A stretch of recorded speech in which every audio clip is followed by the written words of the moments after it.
basically what I want to do for you is just show you how I make my 808 kick drums for breaks.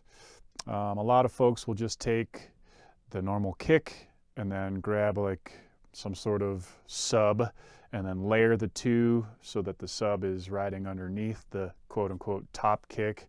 I don't like doing that. I find that you get a lot of phasing and you get a lot of mud around the attack of the kick.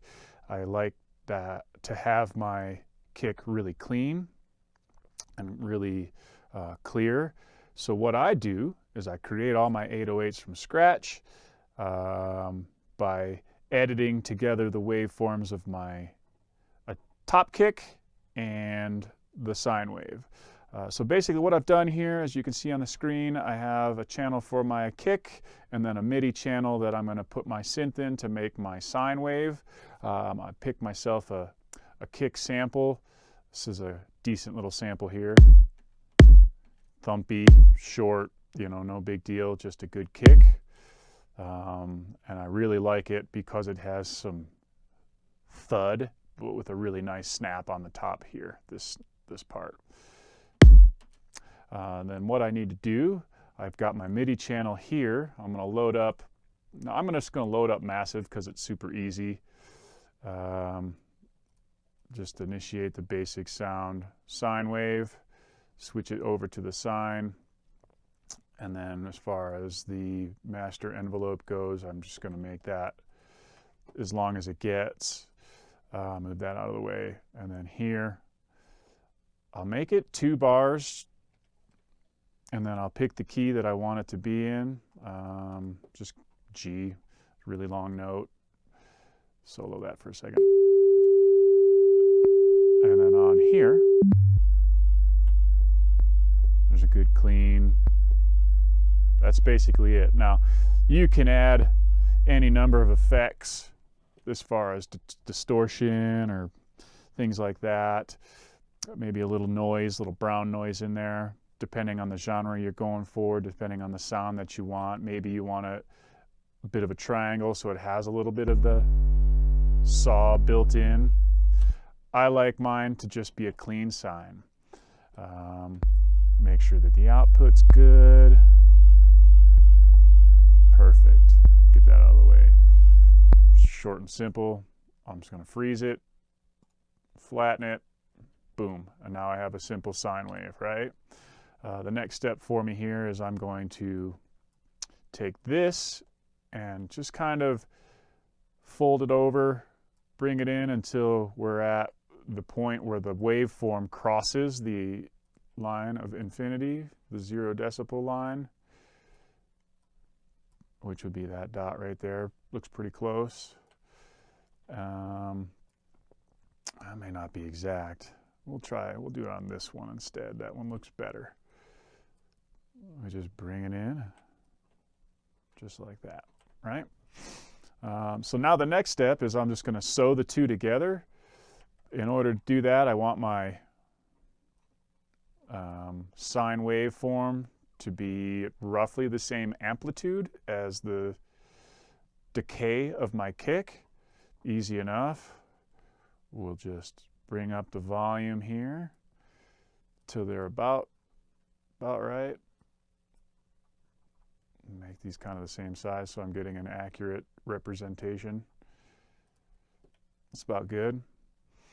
Now, what I want to do is line them up where this waveform is on the up, since this waveform is on the down, so that they make a continuous wave. And that's going to sit right about there, about here. That's good, right? So we'll just kind of zoom in, bring this all the way in. Right here is right about where it's at. So we'll just kind of bring this over until they line up. That looks about money. Zoom back out. Because we've lined them up perfectly where they cross the line, there'd be no popping, no clipping, no little artifacts.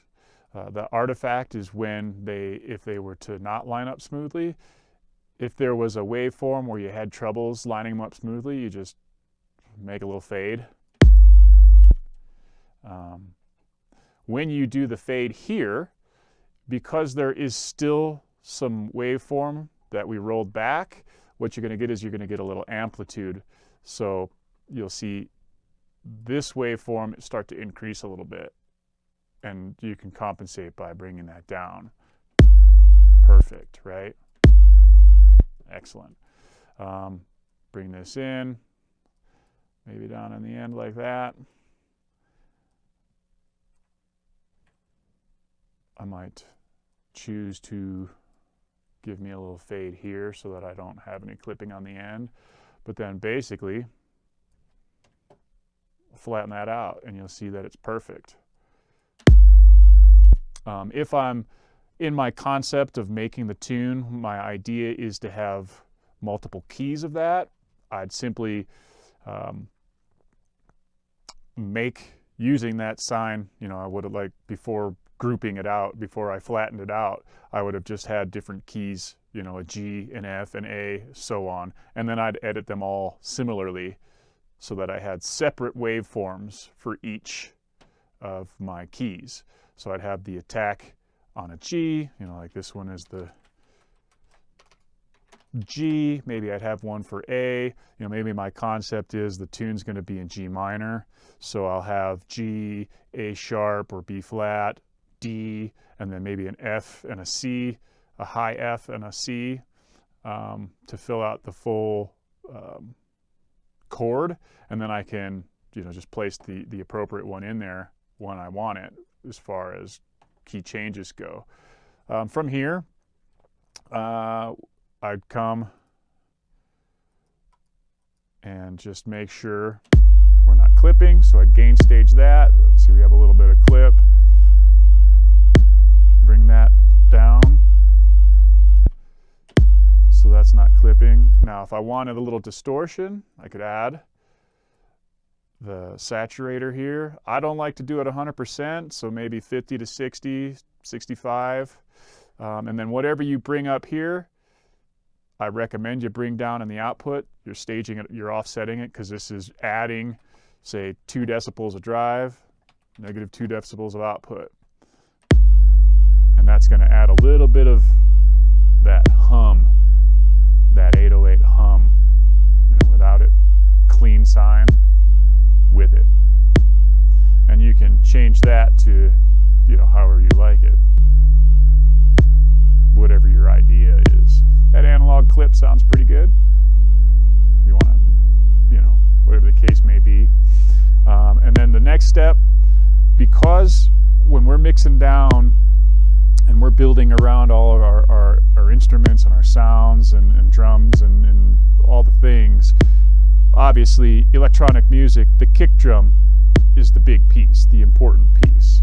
So what I like to do is make my kick and then set it to a constant so that the output of that kick is always going to be the same no matter what's, you know, the kick roll, like a drum roll, so on and so forth.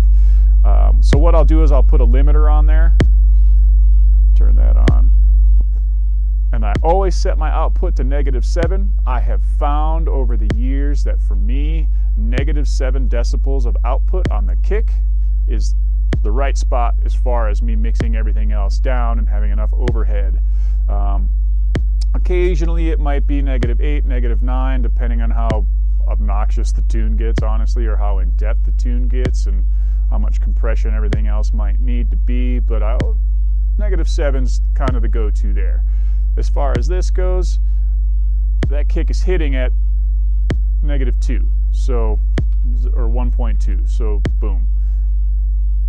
It's not doing anything. It is literally just allowing me to have a ceiling and a constant, and then I'll mix everything out around that. Now, as far as the pattern goes, I have a basic snare in here. So what I'll do is, let's create just kind of a basic 808 kind of breakbeat pattern, right? Snare. And then what I'll do is go, okay, as far as the attack of the kick and the snap of the snare, I I want them to be relatively balanced. A lot of the EDM guys will go, well, the kick should be out front. Listening to a lot of breaks, it seems like their snares are out front. I like them to be about balanced.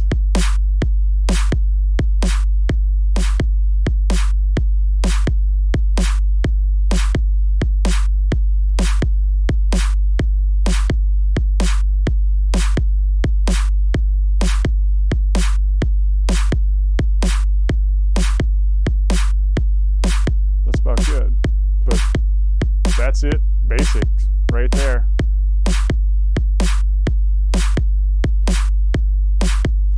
And then, depending on the effect you want, I can control the decay